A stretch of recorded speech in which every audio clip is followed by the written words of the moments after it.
Hello Sanskrit groups, કેમ છે બેટા? બધા મજામાં? આપણે આજે ખાસ હવે આપણે એમ હતું કે કેટલા ટોપિક ઘટશે આ તે લગભગ એકાદ મહિના પહેલાં વેકેશન પહેલાં બોર્ડ દ્વારા ડિક્લેર થઈ ગયો છે આપણો સિલેબસ, બરાબર છે.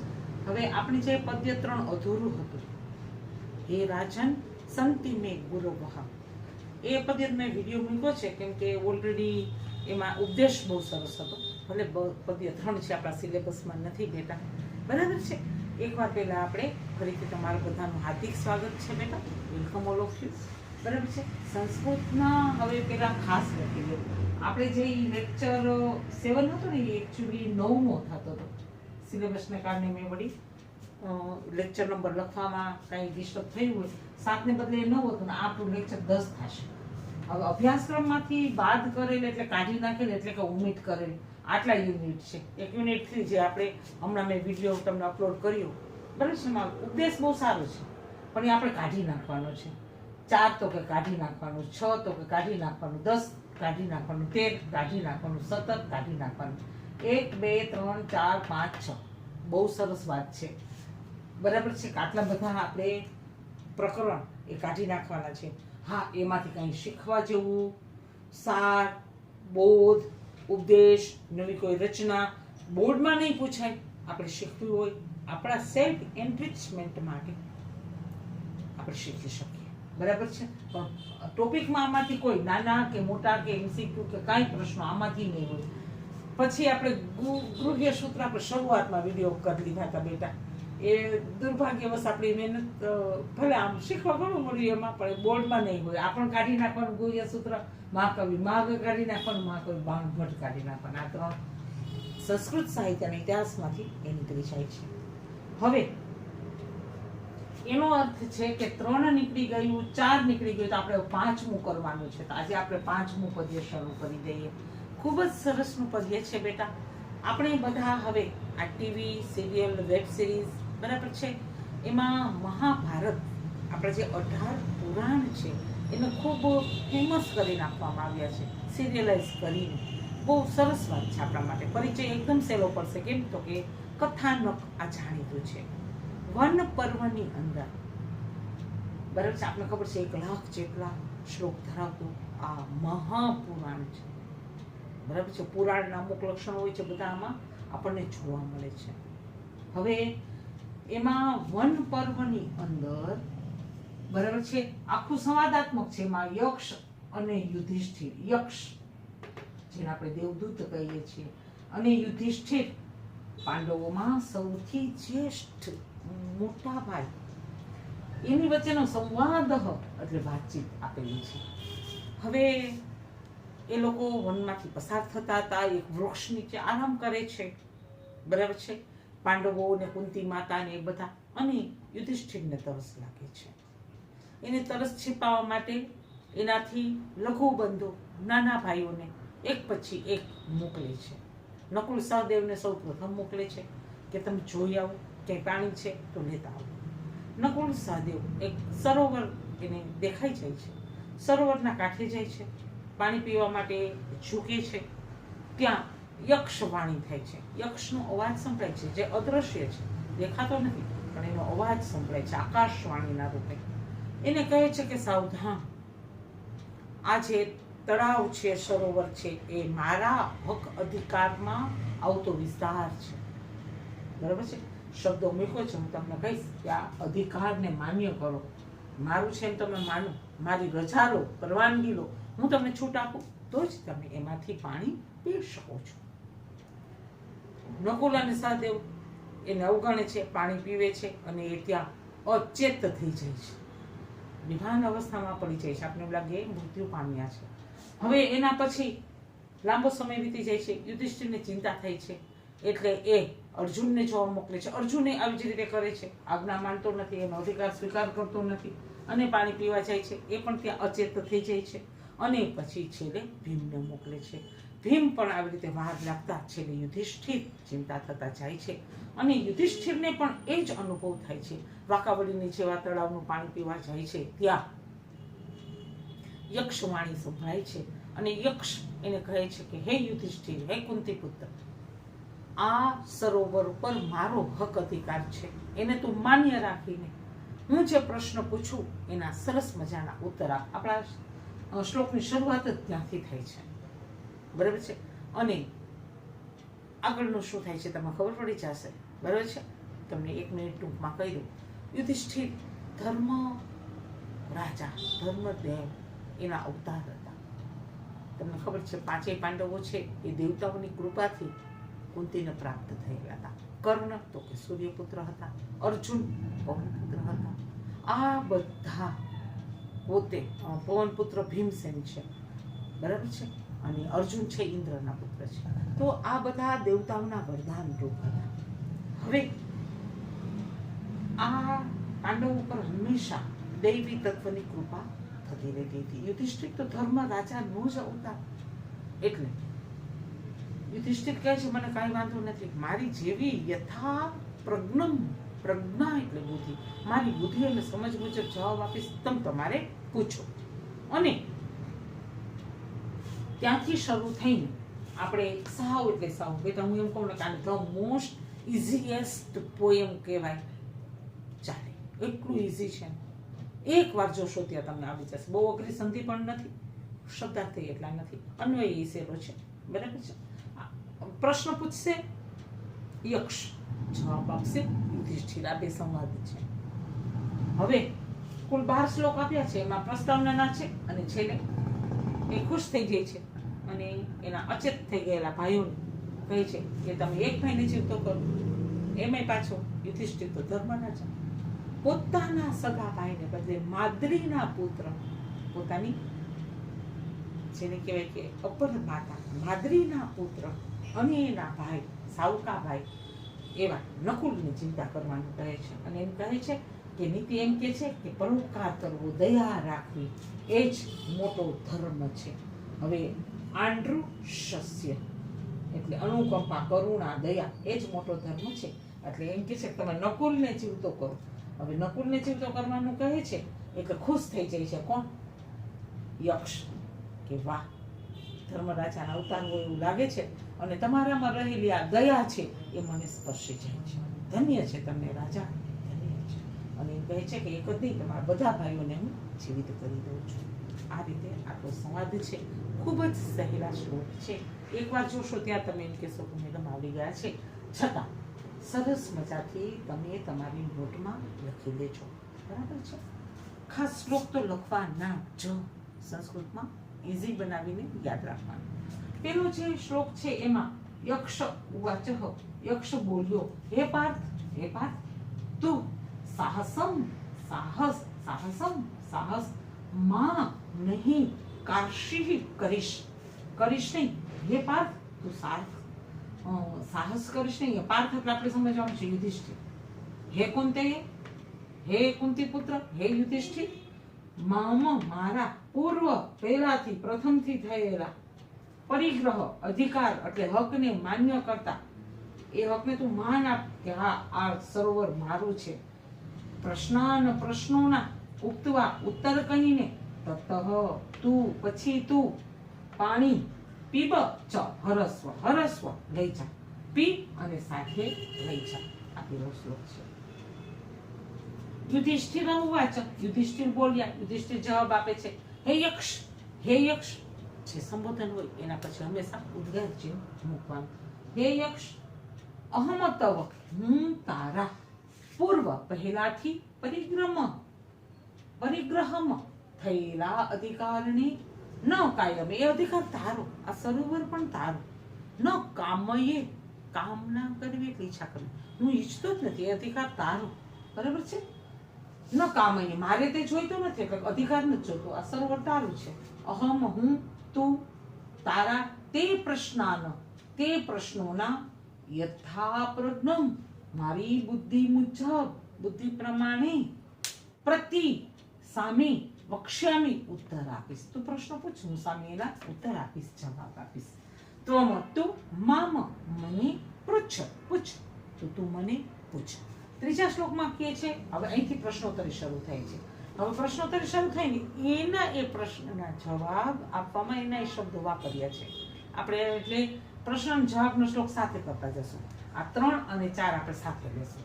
ભૂમેહ આ તો ખૂબ જ પ્રખ્યાત શ્લોક છે, જેને કહેવાય કે સૂત્ર તરીકે, સુવિચાર તરીકે સુપ્રસિદ્ધ છે, વપરાય છે, ખૂબ પ્રચુર માત્રામાં વપરાય છે.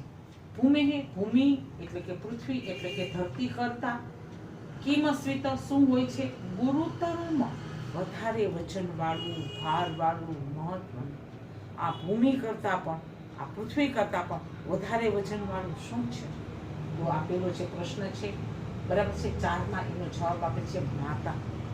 માતા છે ભૂમિ કરતા, ધરતી કરતા પણ વધુ ગરીયસી, વધુ ગૌરવશાળી છે, વધુ માનવાળું છે, બરાબર છે. હવે ખાત આકાશથી, ખાત એટલે આકાશ, બરાબર છે. ખાત ઉચ્ચતરમ વધુ ઊંચું, આકાશથી વધુ ઊંચું. કિમ અસ્વિત અસ્તિ શું છે? આ જવાબના જવાબમાં આવે છે પિતા. પિતા આકાશ કરતા પણ વધુ ઊંચા છે. આ બે છે ખરેખર આપણા જીવનમાં માતા પિતાનું મહત્વ દર્શાવે છે.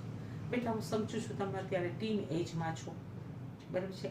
ટીન એજમાં, તરુણાવસ્થામાં તમને અમુક સાયકોલોજીકલ, ફિઝિકલ, બરાબર છે, એવા ચેન્જીસ થતા હોય છે, જેને હિસાબે ઘણીવાર તમે દલીલમાં ઉતરો છો, બરાબર છે. અપમાન ન થવું જોઈએ, આખી આમ દુનિયા સાથે આમ તમે સંઘર્ષમાં, દલીલમાં ઉતરી જાઓ છો, મા બાપ સામું છો, બોલી લો છો, દુછડાઈ કરી લો છો. આ સમયે તમારે આ સમજવાની જરૂર છે. થોડી ધીરજ રાખો, થોડું તમારા મનને, સ્વભાવને શાંત રાખો. તમે સંસ્કૃત ભણો છો બેટા. જો યુધિષ્ઠિર સૌથી મોટા 5 ભાઈઓમાં ભાઈ છે, તો કેવી શાંતિથી જવાબ આપવા માંડી. આજ નકુલ અને સહદેવે કર્યું હોત તો, બરાબર છે. શાંતિ રાખો, ધીરજ રાખો, વડીલોનું અપમાન નહીં કરવાનું. ગુરુ, શિક્ષક, માતા, પિતા, સજ્જનો, સ્નેહીજનો, ફ્રેન્ડ્સ, બરાબર છે, બધાની સામે સદાચાર આચરવાનું, સારા સૂચન માનવાનું. અને પદ્ય 3 એટલે જ મેં તમને લીધું, સિલેબસમાં નહોતું. જ્યાં જ્યાં રંગ અવધૂત સ્વામીને ઋષિને, જ્યાં જ્યાં શીખવા મળ્યું પ્રકૃતિના તત્વમાંથી, તે તત્વને એને ગુરુ માન્યા. પૃથ્વી પાસેથી તો કે ગમે એટલા આઘાત થાય તો વિચલિત નહીં થવાનું, એ ગુણ શીખે છે, બરાબર છે. ચાલો, તો ભૂમિ કરતા મોટું કોણ છે? તો કે માતા. આકાશથી વધુ ઉચ્ચતરમ એટલે વધુ ઊંચું, કિમસ્વિત અસ્તિ તો કે પિતા છે. વાયો શીઘ્રતામ પવન કરતા, શીઘ્રતામ વધુ ઝડપી કોણ છે? તો કે મન છે. પવન વાતો વાતો પહોંચે એ પહેલા તો આપણે મનથી પહોંચી જાય છે. તમે અત્યારે આ વિડીયો સાંભળતા સાંભળતા એમ કલ્પના કરો કે હા 11 સાયન્સમાં આપણે કેવું સંસ્કૃત ભણતા હતા, કેવી મજા આવતી હતી. એ આગળની 2 બેન્ચમાં આસુ મેડમ બોલાવી લેતા હતા, એ પ્રેમથી મેડમ બેસીને શાંતિથી પ્રશ્નો પૂછતા અને સંધિ લખાવતા. તમારું મન જજીટેશન પહોંચી ગયું, તમારી જગ્યા તમને યાદ આવી ગઈ. મેડમ આ બેન્ચ ઉપર હું બેસતો હતો, અહીંયા હું બેસતી હતી મેડમ, મારી ફ્રેન્ડ પાસે બેસતી હતી મેડમ. આવું યાદ આવ્યું? તો મન કોનાથી વધુ ઝડપી છે? પવન કરતાંય વધુ ઝડપી છે, વાયુ વાયરા કરતાંય વધુ ઝડપી છે. હવે ચ અને તૃણાત, ત એટલે થી, તૃણ એટલે ઘાસ, ઘાસથી, ઘાસ કરતાંય વધુ ઝડપથી ઉગનારું, ઉગીને વધનારું કોણ છે? શીઘ્રતા માટે ઝડપથી, બરાબર છે, વધનારું કોણ છે? તો કે ચિંતા. ચિંતા આપણે નાની બહુ આપણે લાગે કે અસર નથી કરતી, એટલે આપણે સાયકોલોજીકલ અસર કરે છે. ચિંતાના હિસાબે અત્યારે આપણે જે આ ટેન્શન વાળું જીવન જીવીએ છીએ એની હિસાબે બ્રેન સ્ટ્રોક આવી જાય છે, હાર્ટ એટેક આવી જાય છે. આશા રાખું તમે મમ્મી પપ્પા, ભાઈ દીદી કોઈને વધુ ટેન્શન નહીં આપવાનું. ખૂબ શાળા સમજો થઈ જાઓ, ભણવા માંડો, કેરિયર સારી બનાવો, બરાબર છે. સામું નહીં બોલવાનું, ઉદ્ધતાઈ નહીં કરવાની, સારું વર્તન રાખવાનું. આપણને જેમ આપણું કોઈ અપમાન કરે છે તો નથી ગમતું, બરાબર છે, તો આપણે બીજાને એવું નહીં કરવાનું. આપણને નથી ગમતું તો એ બીજાને ના ગમે, બરાબર છે. પ્રેમથી જીવવાનું, ખુશ રહેવાનું, મહેનત કરી લેવાનું, બરાબર છે. હવે ત્રીજો અને ચોથો શ્લોક જવાબ તરીકે થઈ ગયા પછી આપણે 5મા શ્લોકમાં ફરીથી પ્રશ્ન આવશે. આ બહુ સરસના પ્રશ્નો છે બેટા, જોજો. અત્યારે આમાં રિલેશનશિપ આવશે, રિલેશનશિપ, હ્યુમન રિલેશનશિપ, માણસના સંબંધ. આમાં કોણ મિત્ર, આમાં કોણ મિત્ર, આમાં કોણ મિત્ર, આમાં કોણ મિત્ર, આખવામાં આપણા સોશિયલ રિલેશન આવી જશે. જોઈ લો. પ્રવસની, વસને એટલે વસવું, વાસ કરવો, પ્ર એટલે ગતિવાળું, બરાબર છે. પ્રવાસની યાત્રા કે પ્રવાસમાં મનુષ્યનો, આપણે મનુષ્યનું સમજવાનું છે. મિત્રમાં મિત્ર કિમસ્વિત અસ્તિ કોણ હોય છે? પ્રવાસમાં મનુષ્યનો મિત્ર કોણ હોય છે? પ્રવાસમાં આપણું ફેમિલી મેમ્બર તો પાછળ છૂટી ગયા હોય છે, આપણા લોકલ ફ્રેન્ડ્સ પાછળ છૂટી ગયા હોય છે, આપણા સગા સંબંધિત એના ઘેર એના ગામ હોય છે. પ્રવાસમાં આપણે જેની સાથે ગયા છીએ એ આપણું ગ્રુપ, યાત્રા સંઘ, બરાબર છે, એ આપણો મિત્ર હોય છે. તો શું કહ્યું છે કે સાર્થ એટલે સંઘ. આખો જવાબ કેમ થશે? પ્રવાસમાં મનુષ્યનો મિત્ર તેની સાથે રહેલો સંઘ હોય છે. સંઘમાં રહેલા માણસો હોય છે, પ્રવાસીઓ હોય છે, સહયાત્રીઓ હોય છે. ગૃહે ઘરે સતઃ હોય છે, મિત્રમાં કિમ સ્વિત અસ્તિ. ઘરમાં મનુષ્યનો મિત્ર કોણ હોય છે? તો કે ભાર્યા એટલે પત્ની. આપણું ઘર એના આપણા HOD, head of the department, મોટા ભાગે આપણા માતા પિતા હોય છે, બરાબર છે. આપણો પુરુષ પ્રધાન સમાજ પહેલાંય હતો, અત્યારે છે, હજુ રહેશે. ચેન્જ આવ્યો છે બેટા, પણ અમુક જે સદીઓથી જે રૂઢ થઈ ગયું છે, મનમાં આપણે વસી ગયું છે, તો આપણે સ્ત્રીઓની નારી શક્તિને બહુ આગળ ના આવવા દેતા ને બધા જૂના સંજોગોથી થોડા ક્યાંક જોવા મળે છે. આશા રાખી એ દ્રશ્ય પણ સુધરશે. વિમેન એમ્પાવરમેન્ટ આપણે કહીએ છીએ. હવે તો એમ કહે છે કે ઘરે તો માણસનો મિત્ર તો ભાર્યા ગણે, પત્ની ગણે, બરાબર. તો પત્ની સાથેના રિલેશન સારા રાખવાનું, પત્નીએ સમજવાનું કે પતિ સાથે, હસબન્ડ સાથે સારા રિલેશન રાખે. આવી હ્યુમન રિલેશન, કેમ કે છેક સુધી એની સાથે રહેવું છે, બાળકોથી જોડાયેલા છે, જુદા પડવા છતાં એ ના પડી શકે, જતું કરી દેવું, બરાબર છે, સમજણ રાખવી, ચોકંદા રહેવું. ઘણા પ્રશ્નો ટળે છે. હવે જોજો, ચ અને આતુષ્ય મિત્ર, આતુષ્ય એટલે બીમાર પડેલા રોગીનું, મિત્રમ કિમસ્વિત અસ્તિ, આમ થશે કિમસ્વિત અસ્તિ. આ જ પ્રશ્ન છે એટલે બધામાં રહેશે, એટલે જ સહેલો પડે છે. આપણે પદ્ય આખું સહેલું પડશે. અને બીમાર મનુષ્યનો મિત્ર કોણ હોય છે? તો કે ભીષક એટલે વૈદ્ય, ડોક્ટર, આપણો ચિકિત્સક, એ આપણો બીમાર પડે, રોગી પડે એનો મિત્ર કહેવાય. મરિષ્યતઃ મિત્ર, મરિષ્યતઃ મરનારનો, મૃત્યુ પામતો હોય એવા માણસનો મિત્ર કિમસ્વિત અસ્તિ, કોણ હોય છે એનો મિત્ર? મરનારનો. દાન. કેવો સરસ જવાબ આપે છે. દાનમ એટલે દાન. દાન કરશો એમ કહેવાય છે કે તમે પરમાત્માની બેંકમાં જમા કરાવો છો. આપણે કહે છે 10% તો દાન આપો છો, બરાબર છે. માણસને મોહ આસક્તિ વધી ગયા છે, દાનની ભાવના થોડીક ઓછી થતી જાય છે, છતાં કળિયુગમાં દયા અને દાન, આ બે પગ ઉપર આખો સમાજ કળિયુગનો ઉભેલો છે, દયા અને દાન. હવે જોજો, આમાં ઉત્તમ વસ્તુ કોણ કોણ છે, આમાં મિત્ર કોણ કોણ છે એ પૂછ્યું, બરાબર છે. હવે આમાં બહુ સરસ કહે છે કે ઘણીવાર જીવનમાં ધન્ય માણસો હોય, આપણને એમ થાય કે આનાથી વધુ સુખ્યો કોઈ નથી. એ ધન્ય માણસ હોય છે એમાં જોજો શું પૂછે છે, ધન્ય નામ ઉત્તમ કિમ, ધન્ય સુખી કે સૌભાગ્યશાળી વાળો માણસ છે એનામાં ઉત્તમ શું હોય છે? બેસ્ટ એની ક્વોલિટી કઈ હોય છે? બહુ સરસ આપ્યું છે. જો મનુષ્યોમાં ઉત્તમ કોણ? તો કે દક્ષમ. દક્ષમ એટલે દક્ષતા. દક્ષતા એટલે શું સમજશો તમે? દક્ષ આપણે આવી ગયું છે આની પહેલા. દક્ષતા એટલે કોઈ પણ કામ કરવાની એફિશિયન્સી, શક્તિ હોવી. એફિશિયન્ટ, બહુ કુશળ હોય, એનામાં એફિશિયન્સી હોય, એ કરી જ નાખે. તમને એમ થાય કે ના આ તો કરશે જો, બરાબર છે. તો દક્ષતા, કામ કરી નાખવાની એક જાતની સ્કિલ, આવડત, શક્તિ, એનાથી ને ઊંચો શબ્દ છે. એ બધું હોવું, એફિશિયન્સી, ક્ષમતા, દક્ષતા, એફિશિયન્સી. ધનાનામ ઉત્તમમ કિમસ્વિત અસ્તિ, ધન સંપત્તિમાં ઉત્તમ કોને કહેશો? જ્ઞાનમ, જ્ઞાન. બહુ સરસ જવાબ આપે છે. તો આપણા 7મો અને 8મો એનો જવાબ છે કે ભેગા લેવી છે. 7મામાં પ્રશ્ન છે, 8મામાં એના જવાબ છે. તો કે ધન, દોલત, સંપત્તિમાં ઉત્તમ જ્ઞાન છે. બેટા એમ કહેવાય છે એક સરસ મજાનું જ્ઞાની મંત્રી હોય, જ્ઞાની ગુરુ હોય, અને એ જ સભામાં સરસ મજાનો એકદમ લડવૈયો, શૂરવીર, પરાક્રમી, પ્રજાપ્રેમી, દક્ષ રાજા હોય. આ બધાયમાં વધુ સૌથી કિંમત કોણ? જ્ઞાની ગુરુની, જ્ઞાની મંત્રીની, એની સલાહ મુજબ યુદ્ધો ગોઠવાય, એની સલાહ મુજબ રાજનું સંચાલન ગોઠવાય. જ્ઞાનની બહુ કિંમત છે.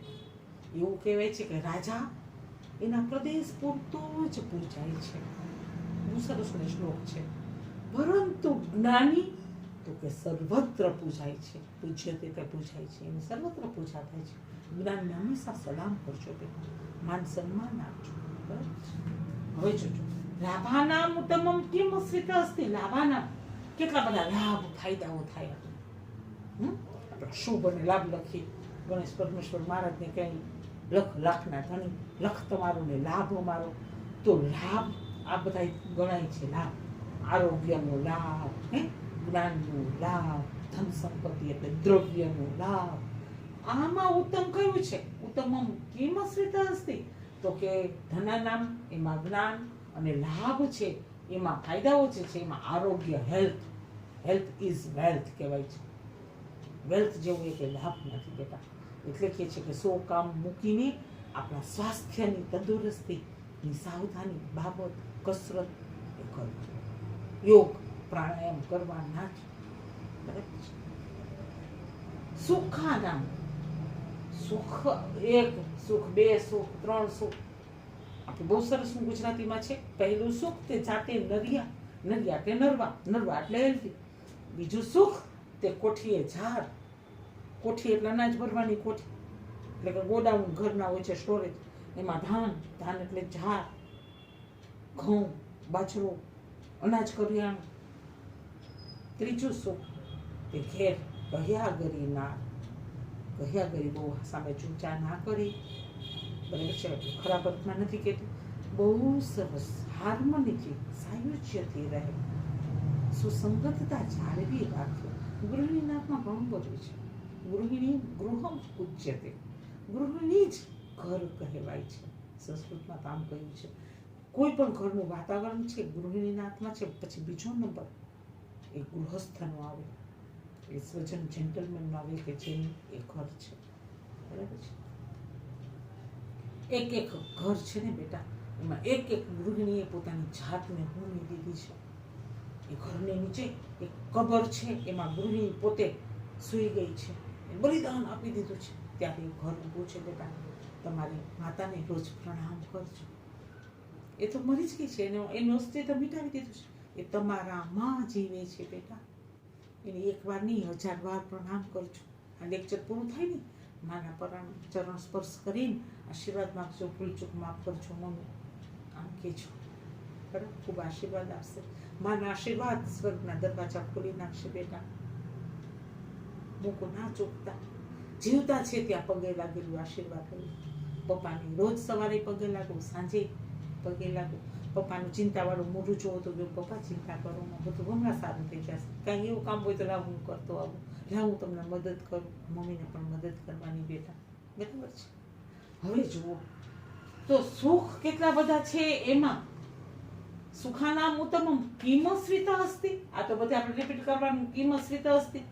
કયું સુખ છે એ ઉત્તમ ગણાય? તો કે સંતોષ. મારી બહુ સરસના મમ્મી છે, મારી બહુ સરસના પપ્પા છે. મમ્મી એમ કે મારા દીકરા દીકરી, મારા સંતાન, મને ખૂબ સંતોષ છે. મારા પતિથી મને ખૂબ સંતોષ છે. મારા પડોશીથી મને ખૂબ સંતોષ છે. મારા સ્ટડીથી મને ખૂબ સંતોષ છે. સંતોષ જેવું તો એક સુખ નથી. આપણે ત્યાં કહેવત છે ને, સંતોષ સૌથી મોટું સુખ ગણાય છે. તો આમાં પ્રશ્ન પૂછ્યા ઉત્તમ કયું, ઉત્તમ કયું? અહીંયા જવાબ મળે છે કે દક્ષતા, જ્ઞાન, આરોગ્ય અને સંતોષ. આટલું આપણી પાસે હોવું છે. 9 અને 10, 9માં પાછા પ્રશ્નો છે, 10માં જવાબ છે. હવે એમ કહે છે પ્રિય વચન આદિ કિમ લભતે. તો કે કિમ એટલે શું, લભતે એટલે મેળવે છે. કિમ લભતે શું મેળવે છે? કોણ? પ્રિય વચન આદિ, જેને પ્રિય વચન બોલવાની આદત છે. મીઠું મીઠું સરસનું ગળ્યું ગળ્યું બોલે. ઘણી વાર ડાયાબિટીસ થઈ જાય એવું બોલે. જય વસાવડા કે છે મધુર વાણી. એરા કોને ના ગમે? અરે ભગવાન જેવા ભગવાનની મધુર વાણીથી રીઝી જાય છે. રીઝી જવું એટલે ખુશ થઈ જવું. તો પ્રિય વાણી બોલનાર, મધુર વાણી બોલનાર માણસ શું મેળવે છે? તો કે એ બધાને વાલો લાગે છે, બધાનો વાલો બને છે, પ્રિય ભવતી, બધાનો વાલો બની જાય છે, સારી વાણી બોલનાર, મીઠી મધુર વાણી બોલનાર. બરાબર છે. એટલે આપણે લગ્ન ગીતો આવતા, એને બહુ સરસનું ગીત હતું, મીઠી મધુરી વાણી બોલે છે રે લો. દીકરીને સલાહ આપે છે, મીઠી મધુરી વાણી બોલ છે બેટા, તું જ્યાં જાય છે ત્યાં. બરાબર છે. આપણી સંસ્કૃતિ કેવી સરસ છે બેટા. વિમૃષિત કેમ લભતે, વિમૃષિત વિચારપૂર્વકનું કાર્ય કરનાર. વિમૃષિત આ એક અઘરો શબ્દ છે, 2 વાર બોલી લેજો. વિમૃષિત વિચારપૂર્વકનું કાર્ય કરનાર. કેમ લભતે શું મેળવે છે? તો કે વિચારપૂર્વક કાર્ય કરનાર છે એને વધુ જય મળે છે. જય એટલે સફળતા મળે છે. અધિકમ એટલે વધુ, જયતે એટલે જય મેળવે છે, સફળતા મેળવે છે, વધુ સફળ થાય છે. Thoughtful action. બરાબર છે. વિચારીને તું કરે છે, કરીને હું વિચારું છું. ઉતાવળિયો માણસ કહે છે કે મારામાં ને તારામાં એક જ ફેર છે. ઘણી વાર એવું કહેવાય છે કે માણસ ભગવાનને કહે છે હું કામ કરી લઉં ભગવાન, પછી વિચારું છું, પેટ ભરી પસ્તાવું છું. પણ હે ઈશ્વર, તું પહેલા વિચારે છે, પછી અમલમાં મૂકે છે, પછી કરે છે. હંમેશા થોટફુલ પ્લાનિંગ રાખવાનું. બહુ પછી આમ વિચારીને કે આમ આપણે ગાંડા થઈ જઈએ એટલી અવસ્થા નથી પહોંચવાનું. બહુ ઊંડા એટલું નથી. અતિશયતા તો બધા નકામી છે. થોડુંક આમ આયુષ્યથી પ્લાનિંગ કરી લે, વિચાર લેવું, પછી અમલમાં મૂકવું. બરાબર છે. તો વિમૃષિત એટલે વિચારપૂર્વક કાર્ય કરનાર. કિમ એટલે શું? લભતે એટલે પામે છે, તો વધુ જય. અધિકમ એટલે વધુ, જયતી એટલે જય કે સફળતા મેળવે છે. બહુ મિત્ર કરો. હા, તમને ગમશે. કેટલા બધા ફ્રેન્ડ્સ હોય. પેલા રાજાને કે છે ને રંગદૂતમાં તે કેટલા બધા ગુરુઓ છે, એટલે હું હંમેશા પ્રસન્ન રહું છું. વધુ મિત્ર હોય તો વધુ સુખ મેળવે છે. ઓફકોર્સ મિત્રને સમય આપવો પડે, ડેડિકેશન, નિષ્ઠા આપવી પડે. એની હંમેશા આપણે એવું એને રિયલાઇઝ કરાવવું પડશે, બોલીને નહીં હું ના, ડોન્ટ વરી, બધું સંભાળી લઈશ. ચાલ, શું થયું છે? આવું તારા મમ્મી પાસે, આવું તારા પપ્પા પાસે. મિત્ર હંમેશા તૈયાર હોય છે. એને કેવું નથી પડતું કે તું આવ. કીધા વિના આપણો પ્રશ્ન સમજી જાય છે. મિત્રમાં અને સ્વજન સગામાં ફેર જ આ છે. એટલે છતાં ઇંગ્લિશમાં બહુ સરસ વાક્ય છે, have a few but. Have a few, બહુ ઓછા ભલે તમારે ફ્રેન્ડ્સ હોય, બટ ઇન્ટિમેટ, બહુ અંગત ફ્રેન્ડ રાખજો, આત્મીય ફ્રેન્ડ રાખજો.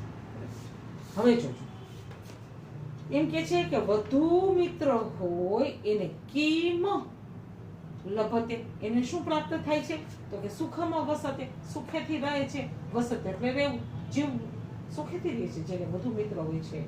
ધર્મ રતઃ, ધર્મ પરાયણ માણસ, હંમેશા ધર્મનું આચરણ કરતો હોય એ માણસ. કિમ લભતે, એ માણસ શું મેળવે છે? તો કે સદગતિ. ગતિ મતલબ આપણે તો સમજવાનું છે, સદગતિ. છેલ્લે એને મોક્ષ મળે છે, છેલ્લે એની સદગતિ થાય છે. એના જેવો કે સંતોષ જ નથી. કોઈ જાતની અનીતિ નહીં કરવાની, કોઈ જાતનો અધર્મ નહીં કરવાનું. જે કાંઈ સત્કર્મ કરવાની તક મળે, આપણું પોતાનું કામ, નિજી કામ છોડીને, નિજી સ્વાર્થ છોડીને સત્કર્મમાં પ્રવૃત્ત રહેવું. બેઠા બેઠા તમે માળા કરો, ઓમ નમઃ શિવાય, ઓમ નમઃ શિવાય કરતા એક સત્કર્મ કરી નાખો, વધુ સારું. એનો અર્થ એમ નથી કે નામ જપ ન કરવા, કામ કરતા કરતા નામ સ્મરણ કરો. હંમેશા જ્ઞાન યોગ કરતા, જો સાંભળજો, કર્મ યોગને પ્રાધાન્ય છે. બધા પોતપોતાના ઘરમાં ઓમ નમઃ શિવાય, ઓમ નમઃ શિવાય, શ્રી કૃષ્ણ શરણમ, શ્રી કૃષ્ણ. અને સામે તમારે આંગણામાં, ફળિયામાં કોઈ બિલાડીનું બચ્ચું છે, એ કંઈ દબાઈ ગયું છે, ચીસ કરે છે, મરી જાય છે. એક પારેવડા કબૂતરનું બચ્ચું ક્યાંય ફસાઈ ગયું છે, ચીસ કરીને મરી જાય છે. માળા જપવી જોઈએ કે એને બચાવવું જોઈએ? હંમેશા કહું છું, કંઈક પાણીની ડોલ ભરેલી તમે આંગણામાં બાંધીને ભલે સાકરથી તાળો મારીને રાખો, પણ રાખો તો તમને આ પરોપકાર આ તમારા મમ્મી પપ્પા કરતા છે ને તમે એને જોશો એટલે તમારામાં આવી જશે. એમને અમે ઉપદેશ આપશો કે મમ્મી પપ્પા ઉપદેશ આપશે, કોઈ નહીં આવે. જેવું તમે જીવો છો, આચરણમાં મૂકો છો, એ નેક્સ્ટ જનરેશન જોવે જ છે. બરાબર છે? તમે પણ એવું કરી શકો કે મારી જનરેશન મને જોશે, હું અત્યારથી સદાચાર કરવા માંડું, તો એને છેલ્લે સદગતિ મળે, બહુ જ સંતોષ મળે. મરવા ટાઈમે આમ એને આમ પ્રસન્નતા હોય એના મુખ ઉપર. ગમે ત્યાંના મોત આવી જાય, મને અફસોસ નથી. કેમ? થાય એટલા સત્કર્મો કરી લીધા છે. સરસ મજાનું જીવન જીવી લીધું છે. મારા ભાગ્યમાં આવતું કાર્ય નિષ્ઠાથી કર્યું છે. આવું. હવે આ બધા પ્રશ્ન જવાબ પૂરા થાય છે. 9 અને 10 અહીંયા જવાબ હતા. હવે 11માં સમાપન આવશે. સમાપન આવશે એટલે મેં કહ્યું હતું ને તમને આગળ, એમ યક્ષ ખુશ થઈ જશે અને એમ કહેશે કે વાહ, યુધિષ્ઠિર કહેશે ચાલ હું ખુશ થઈ ગયો, તે સરસ જવાબ આપ્યા છો. એમ કહેશે યક્ષ, હે રાજન, યક્ષ બોલે છે, હે રાજા સર્વધની, એટલે બધા પ્રાણીઓ જેનું ધન છે તેવા રાજા. રાજા એમ કે છે કે બધા પ્રાણી, ખાલી મનુષ્ય નહીં, ખાલી મારી પ્રજા નહીં, મારા રાજ્યમાં જેટલા જીવ જંતુ પશુ પ્રાણી છે બધા મારું ધન છે. ધન એટલે મારા માટે બહુ કિંમતી છે, ઇમ્પોર્ટન્ટ છે. આવું સમજનાર રાજા. કેટલી સરસની વાત છે બેટા. તો જેને સર્વધની, બધા પ્રાણીઓ જેનું ધન છે તેવા રાજા વ્યાખ્યાત અસ્તિ. વ્યાખ્યાત એટલે ઉત્તર આપી દીધા છે, સંવાદ કરી દીધો છે, વ્યાખ્યાન કરી દીધું છે. વ્યાખ્યાતા, વ્યાખ્યાનો, વ્યાખ્યાનમાળા એ છે ને બેટા. આ તો એમ કે છે તમે સરસ મજાની વ્યાખ્યા આપી દીધી છે, ઉત્તરો આપ્યા છે. તસ્માત તેથી તમે ભાતૃનામ, તમારા ભાઈઓમાંથી, ઘણામાં લાગે ને બેટા, શા શું હા તો બહુ વચન હોય. ભાઈઓમાંથી, તમારા ભાતૃ એટલે ભાઈ, ભાતૃનામ ભાઈઓમાંથી, યમ જેને, યમ એટલે જેને તમારે શું કરવું હોય, ઈચ્છસી સ તે, ઈચ્છસી ઈચ્છો, સ તે એક એટલે એક, ભાઈ જીવતું એટલે જીવતા થાવ, સચેતન થાવ, અચેત થઈ ગયા છે ને બરાબર છે, મરી ગયા છે એવું જ અર્થ થાય છે. તો એક ભાઈને તમે ઈચ્છો તો જીવતા કરી લો. હવે 12મો શ્લોક છે, બહુ સરસનું છે. જો શું કહે છે, પરમ અર્થાહ, પરમ એટલે શ્રેષ્ઠ, excellent, best of the best. એમ કે છે પરમ અર્થાહ, શ્રેષ્ઠ વસ્તુઓમાં, અર્થ એટલે વસ્તુ સમજશો આપણે, અને અર્થ એટલે 4 પુરુષાર્થ ધર્મ છે, વાનપ્રસ્થ અવસ્થા, એ આપણે 4 ધર્મ છે. હવે જોજો બ્રહ્મચર્ય. હવે જોજો શ્રેષ્ઠ વસ્તુમાં આંડ્રુષ્યમ, મેં આ તમને સમજાવી દીધું. આંડ્રુષ્યમ આ અઘરો શબ્દ છે, 2 વાર બોલી લઈએ. અનુકંપા, કરુણા, દયા. આંડ્રુષ્યમ, અનુકંપા, કરુણા, દયા. તો દયા છે એ શ્રેષ્ઠ વસ્તુઓમાં એકદમ શ્રેષ્ઠ છે.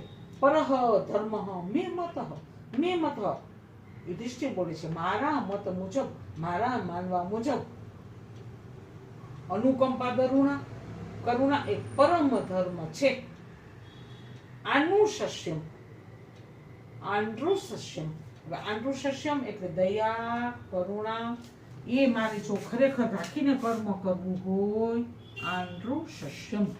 આંડ્રુષસ્યમ ચિકિત્સામી, મી આવે ને એટલે હું છું એવું થાય. આંડ્રુષસ્યમ કરુણા, દયા, ચિકિત્સામી અનુકંપા જ કરવાની ઈચ્છા રાખું છું. ચિકિત્સામી, આ ચીનો ચી પ્રયોગ છે. ચિકિત્સામી અનુકંપા જ કરવાની ઈચ્છા રાખું છું. આંડ્રોષસ્યમ ચિકિત્સામી અનુકંપા કરવાની જ ઈચ્છા રાખું છું. આવું કહે છે. નકુલઃ જીવતી યક્ષ, હે યક્ષ મારો નકુલ જીવતો થાય છે. હે ભરતર્ષભ, હે ભરતર્ષભ, હે યુધિષ્ઠિર, હે શ્રેષ્ઠ રાજા. એમ કે છે તસ્ય તારા, તે અર્થાત, અર્થ એટલે ધન, કામાત કામ, ચ અને કામનાઓ કરતા, તારા અર્થો કરતા અને કામનાઓ કરતા, તે કોને મહત્વ આપ્યું છે કરતા પણ આંડ્રુષસ્યમ દયાને, કરુણાને, અનુકંપાને પરમ મતમ, પરમ ધર્મ માન્યો છે, પરમ મત ગણ્યો છે. તસ્માત તેથી, તે સર્વ તેથી તારા સર્વ બધા પ્રાપ્તરહ ભાઈઓ જીવતું જીવિત થાવું, સચેતન થાવું. કેટલું સરસ છે ને, બધા ભાઈઓને જીવતા કરી દે છે. તો આ યક્ષ યુધિષ્ઠિર સંવાદ હતો. આમાં હજી ઘણા પ્રશ્નો પૂછે છે, પણ નમૂના રૂપે આપણે આટલા શ્લોક લીધા છે. હવે આના પ્રસ્તાવનાના જે વધુ પ્રશ્નો તમને સ્વાધ્યાય સોલ્વ કરવામાં પણ મદદરૂપ થાય એવો એકાદ રેફરન્સ વિડીયો હું સારો જોઈને તમને મૂકી દઈશ, બરાબર છે. બધા શ્લોકનું ભાષાંતર આવી જાય છે, તમે નોટમાં લખતા જજો. ક્યાંય તકલીફ પડે તો તમે કહેજો. આ વિડીયો મારો જોવો, એ સિવાય રેફરન્સ વિડીયો મૂકું એ પણ જુઓ તો સંસ્કૃતમાં તમને વધુ રિવિઝન થઈ જાય.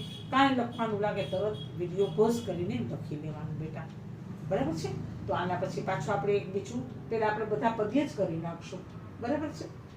આના પછી આપણે આ 6 તો છે નહીં એટલે આપણે સીધું 7, 8, 9 એટલા બાકી રહેશે. 7, 8, 9 આપણે 7મું લેશું, બરાબર છે. Okay, stay at home, stay safe, take care, all the best બેટા. Bye by.